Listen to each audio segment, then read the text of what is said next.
And Casey, one of the concerns is in Michigan.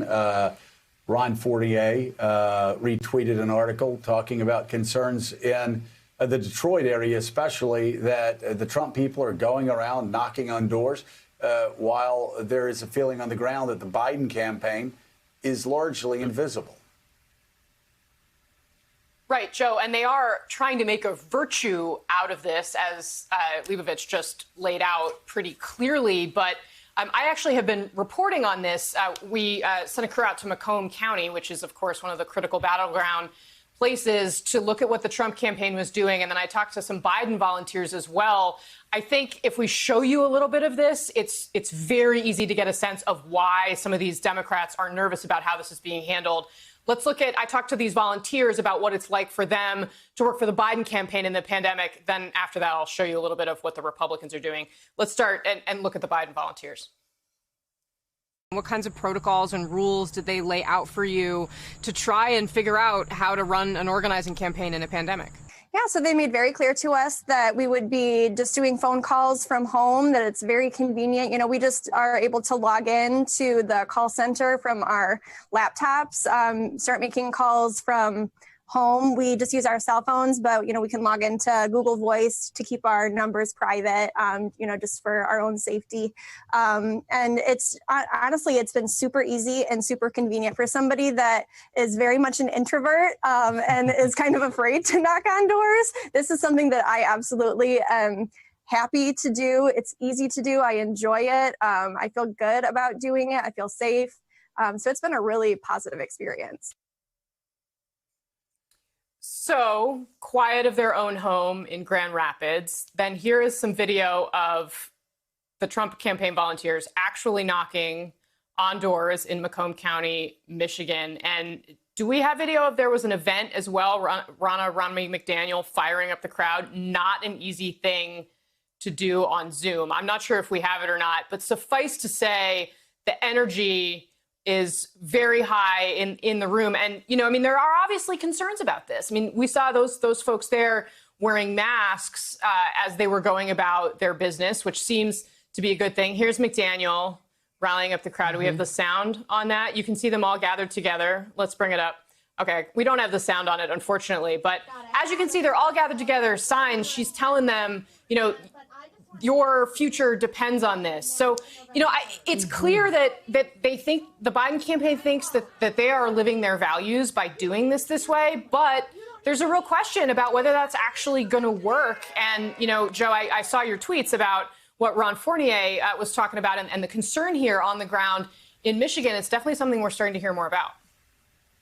Well, you look at, for instance, the Trump canvassers that went up. What were they doing? They were wearing masks, they knocked on the door, and then they stepped back 6 feet. Look at this. So I don't think there's a doctor in America that would say that if they do this and step back 6 feet and come off of that door ledge, that they are endangering anybody. Now, of course, there are people, after I put my tweet out there, that said, don't come to my door. There's, you know, we're in the middle of a pandemic. Well, that's a choice. It's a choice that people can make. And I understand if they don't want to open their door, they don't want to open their door. When I campaigned and knocked on, you know, 10,000 doors, if people didn't come to the door, guess what? I wrote a note. I put something on their doorknob. I left. And even that made a difference, Casey. But there is no doubt. You look at what Ronna McDaniel's doing. You noticed in those signups in the parking lot, everybody was wearing a mask, right? So the Trump volunteers were wearing a mask. They are outside, and it doesn't, I'm sorry, it doesn't cut it to say, oh, we can't do that outside after we've been watching Black Lives Matters protests, 25 million people in masks. And what did we say through the entire process? They're outside. They're wearing masks. It's like at Reverend Al's rally, and they were following protocols, and they were being safe. So, Casey, I must say, I don't buy this whole argument that we can't campaign in person safely, because you can. And I understand they maybe made this decision 3 or 4 months ago. Well, they're in the home stretch, and you making phone calls is awesome. It makes a huge difference to target, identify, and get people out. but there's no substitute to knocking on doors and doing lit drops.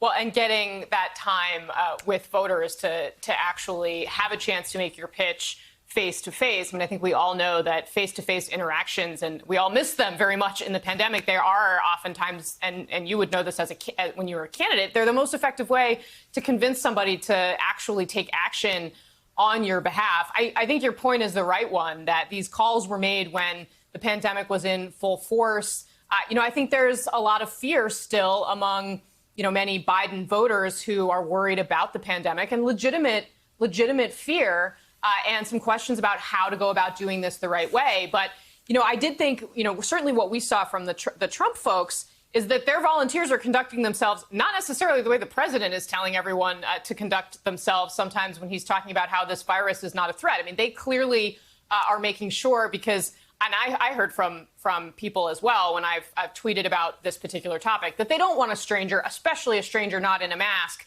right up in their space at their door. So they're trying to strike the right balance, but there's only a few weeks left in this. And, I think the other point that you were raising earlier, everyone said to Hillary Clinton, she didn't go to Wisconsin. What are they going to say to Joe Biden if something goes wrong here? Thanks for checking out MSNBC on YouTube, and make sure you subscribe to stay up to date on the day's biggest stories. And you can click on any of the videos around us to watch more from Morning Joe and MSNBC. Thanks so much for watching.